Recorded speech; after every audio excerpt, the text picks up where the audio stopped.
He turned himself in, and then he would escape jail. Would they ever catch the lady killer? Hello, true crimeers. This is the case of the lady killer. Viewer discretion is advised.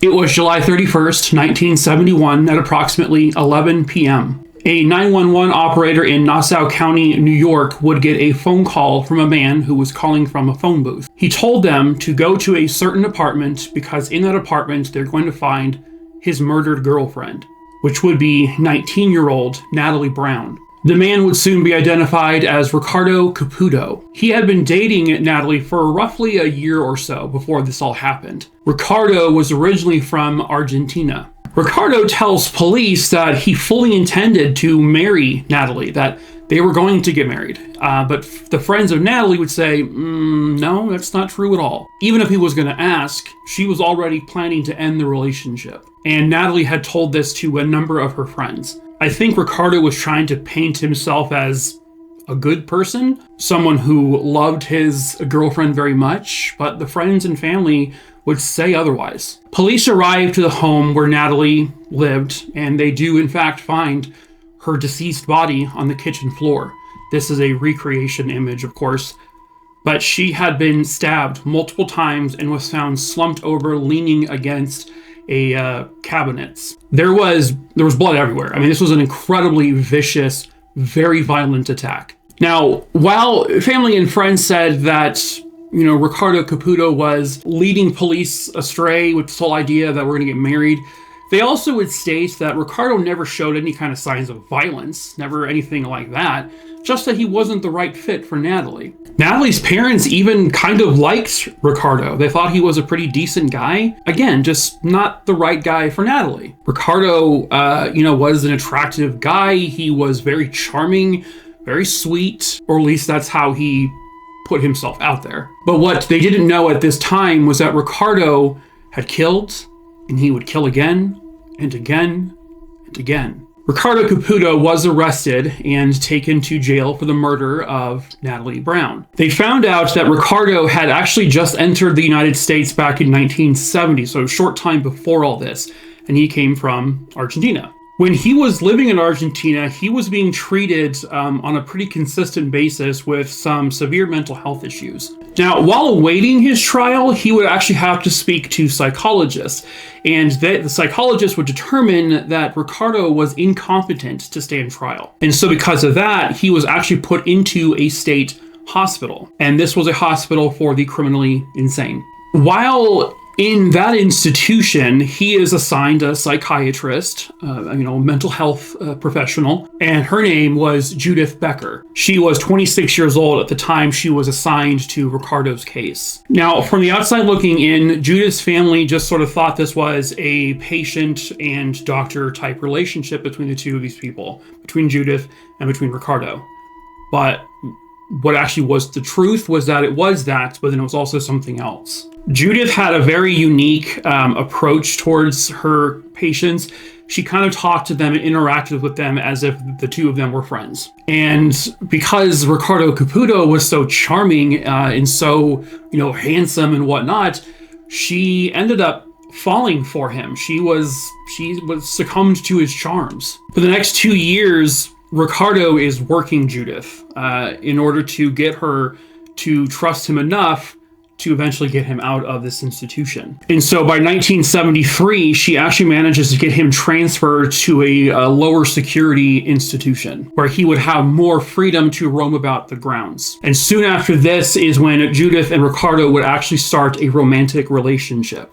Ricardo, given the lesser restrictions on him now, was able to leave the hospital from time to time, and he would go to Judith's apartment pretty frequently. Now, her family didn't believe there was a romantic relationship between the two of them, but police believed there was. But then one day, Judith actually took Ricardo and brought him to her family to meet him, which kind of surprised them a little bit. On October 21st, 1974, Judith failed to show up to work. Then she failed to show up to a family gathering where they were doing a boating trip that she always attended. It was like a thing they always did. And she never called or anything. So the family would go to her apartment. They got a key from the super of that building and they entered Judith's place. They found Judith lying on her back on her bed. She was deceased. Judith had been beaten to death and also strangled. Judith's car was missing. Her checkbook was missing. And it's believed that Ricardo killed Judith, stole the car, stole the checkbook, and fled. They had his fingerprints already on record because he was in jail at one point, and they found fingerprints at the crime scene with Judith, and they confirmed that the fingerprints found in certain spots that would have led to them believing he was her killer, they were a match. But now he's on the run. They don't know where he is. They put an all points bulletin out for him, but also for Judith's vehicle. 6 months later, now in San Francisco, California, Ricardo Caputo met another woman, a 28-year-old woman. Her name was Barbara Ann Taylor. She was a local in San Francisco. She was an editor out there. Pretty quickly into them meeting, they started dating. Because again, he charmed his way into the life of another woman. They would end up taking a romantic little trip to Yosemite. She came home from this trip in Yosemite. She seemed different. She seemed a little like, and so she told her family that she was planning to break up with Ricardo. On March 30th, 1975, after her family had not heard from her, they gained entry to her apartment, and just like the other victims, they found her dead. Fingerprints also found at the crime scene that would have matched whoever killed her matched Ricardo's fingerprints. 5 days goes by at the US-Mexico border, which would be near the El Paso, Texas area. A man named Ricardo Diaz was taken into custody. When he arrived at that facility, he had to give his fingerprints, and he knew from that moment that if I give them my fingerprints, eventually they're going to link me to being Ricardo Caputo, this wanted murderer. And so he, along with a few other detainees, managed to steal a couple of weapons and make their own weapons, and they managed to escape the facility. However, pretty soon after this, all of the men were recaptured except for Ricardo. He told them, the other men who were eventually recaptured, that he was going back to Mexico City. When Ricardo Caputo arrived in Mexico City, he met another woman, a college-aged girl, 21 years old, named Laura Marie Gomez. Again, they struck up a relationship. He charmed his way into her life. Again, he seemed to be this kind of kind-hearted, sweet person to everyone, but of course, we know in hindsight that is not true. On October 3rd, 1977, Laura Gomez was found brutally murdered inside of her home. She had been beaten and stomped to death, and they could determine that she was also tortured for some time before her life was over. The autopsy revealed one more victim. Laura was pregnant. She was about 2.5 to 3 months pregnant. This led police to believe that her killer was probably the father of the baby. And then based on descriptions and everything, eventually they kind of put this together that the man she was with before, he killed her was in fact Ricardo Caputo. So now they're looking for him all over the place, and he's on the run. He is a danger, and he is a scary person. On August 2nd, 1983, in a West Side Manhattan apartment in New York, another victim, 60-year-old Jacqueline Bernard. Jacqueline had her throat crushed. On January 22nd, 1985, a private investigator hired by Jacqueline's family received a phone call, a tip, that directly named Jacqueline's killer as being Ricardo Caputo. That this person who told the private investigator was told this by Ricardo himself. He was boasting and bragging about it. They said that Ricardo looks a little bit different now. He's a little heavier and he has started to bald. So they came up with a composite drawing based on that person's description of what Ricardo might look like at that point. It wouldn't be until March 9th of 1994 when finally they found him. Well, they didn't actually find him, he found them.